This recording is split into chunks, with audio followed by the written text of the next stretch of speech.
दादा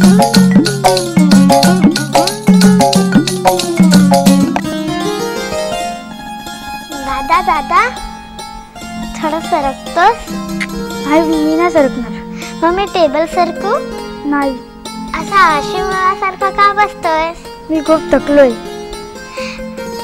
तू सर ऐकलं नाहीस तर मी बाबांना नाव सांगेन. जा सांग. बाबा बाबा. काय रे, काय झालं? बाबा हे बघा ना, हा उठत नाहीये. का रे असं करतोस? असा का आळशासारखा बसलायस? पाय घे खाली, सरक तिकडे ये बस. असा आळशी मुलासारखं करू नये बाबा. बाबा काय गं? आज आपण फिरायला जायचं? हो जाऊया. नाही बाबा, आज आपण सिनेमाला जाऊया.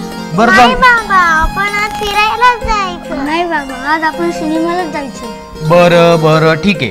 आधी आपण फिरायला जाऊया हा, आणि नंतर सिनेमाला जाऊयात, आणि येताना छानपैकी आईस्क्रीम सुद्धा खाऊयात. हा चालेल. पण तू असा आळशासारखा वागायचं नाहीस बरं का. हे जर का तू असा आळशी मुलासारखा वागायला लागलास ना तर तुझा तोटा होईल. कळलं? तुला एक गोष्ट सांगतो म्हणजेच तुला कळेल. ऐकशील ना? एकदा काय झालं, एक गाव होतं.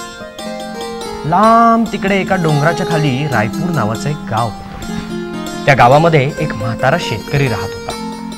आयुष्यभर त्यांनी खूप कष्ट केले होते. खूप कष्ट करून तो आणि त्याच्या बायकोंनी एक जमिनीचा तुकडा विकत घेतला, म्हणजे एक छोटीशी जमीन विकत घेतली. मग त्या जमिनीमध्ये त्यांनी एक पीक लावलं, गव्हाचं पीक लावलं. मग ते गहू आल्यानंतर ते बाजारात विकले.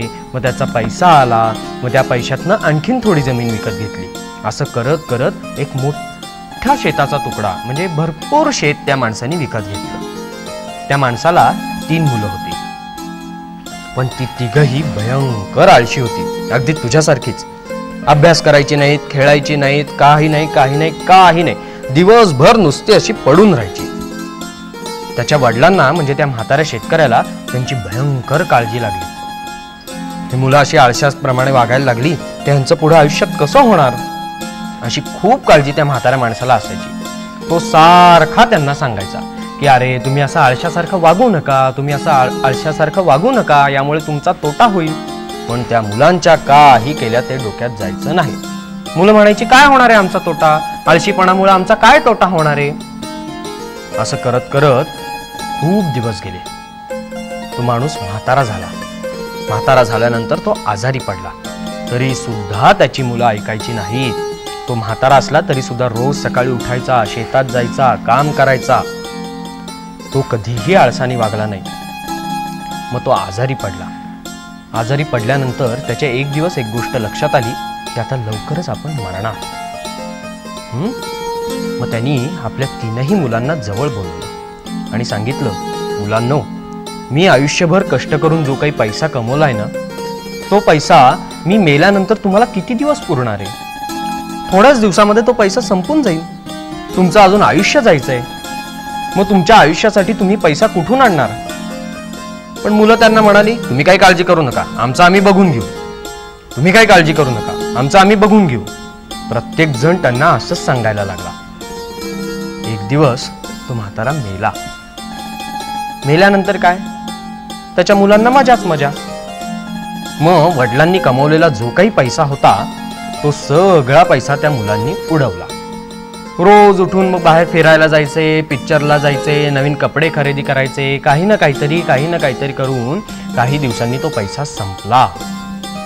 पण तो म्हातारा मरायच्या आधी त्यांनी त्याच्या लहान मुलाला, त्याचा जो लहान मुलगा होता धाकटा, तो जरा समजूतदार होता, त्याला बोलवलं आणि त्याला असं सांगितलं होतं की मुलांनो, हा जो काही पैसा आहे हा तर तुम्हाला फार दिवस पुरणार नाहीच. पण समजा हा पैसा संपला तर आपल्या शेतामध्ये मी काही धनाचे म्हणजे पैशाचे हांडे पुरून ठेवलेले. समजा हा पैसा संपला तर तुम्ही ते पैसे वापरा आणि मग तुमचं पुढचं आयुष्य घालवा.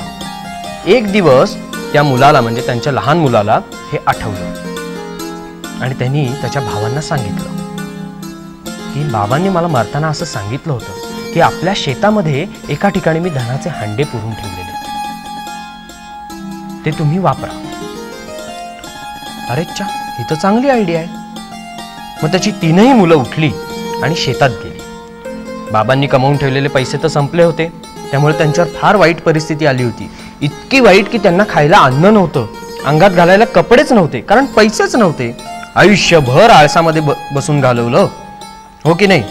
कष्ट केले नाहीत, पैसे कमवले नाहीत, मग कुठून येणार पैसे? मग एक दिवस घर विकायची वेळ आली, मग ही मुलं रस्त्यावर आली. मग त्यांना आठवलं, ते म्हणाले चला आपण आता शेतात जाऊया आणि बाबांनी तो पैसे कुठं पुरून ठेवलेत ते बघूया.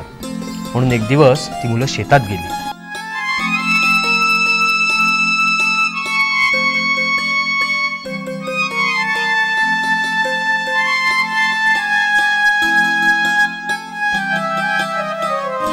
नांगर घेतला, सगळं शेत नांगरून काढलं, पण त्यांना काही तो धनाचा हंडा सापडला नाही. आता काय करायचं? मरताना तर बाबांनी सांगितलं होतं मी काही पैसे या शेतामध्ये पुरून ठेवलेले आहेत. त्यांना काही कळे ना, आता काय करायचं, आता काय करायचं?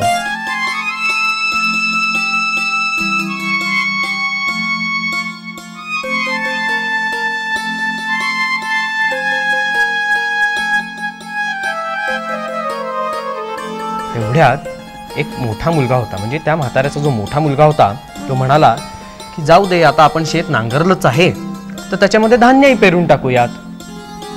बरं, म्हणून त्याचे 2 भाऊ असतात, ते 2 भाऊ आणि हा मोठा मुलगा असे मिळून त्या शेतामध्ये एक दिवस धान्य पेरतात. मग त्यांचा जो दुसरा मुलगा असतो, त्या म्हाताऱ्याचा दुसरा मुलगा म्हणजे तो मधला भाऊ जो असतो, तो एक दिवस म्हणतो की आता काय आपण धान्य पेरलंच आहे तर मग थोडंसं पाणी पण देऊया. आलं तर आलं धान्य, म्हणून एक दिवस ते त्या धान्याला पाणी पण देतात.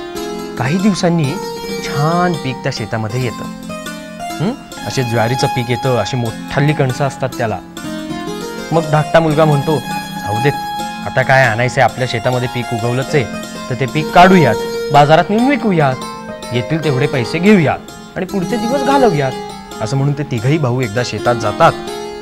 ते बाजरीचं पीक सगळं कापून टाकतात म्हणजे उतरवतात आणि बाजारात नेतात. बाजारात नेऊन ते विकतात.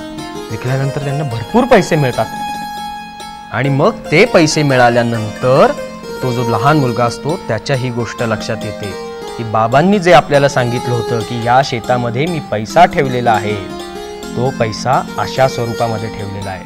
म्हणजे त्याच्या बाबांना काय सांगायचं असतं की तुम्ही आळसामध्ये राहू नका, आयत्या पैशावरती चैन करू नका.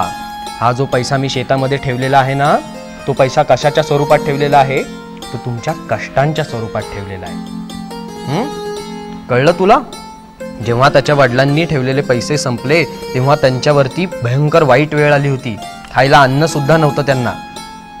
असा आळस करणाऱ्या माणसाच्या आयुष्यात नेहमी असा तोटा होतो. कळलं? आता नाही ना वागणार आळसानी, असा पाय पसरून पडून नाही राहायचं, समजलं?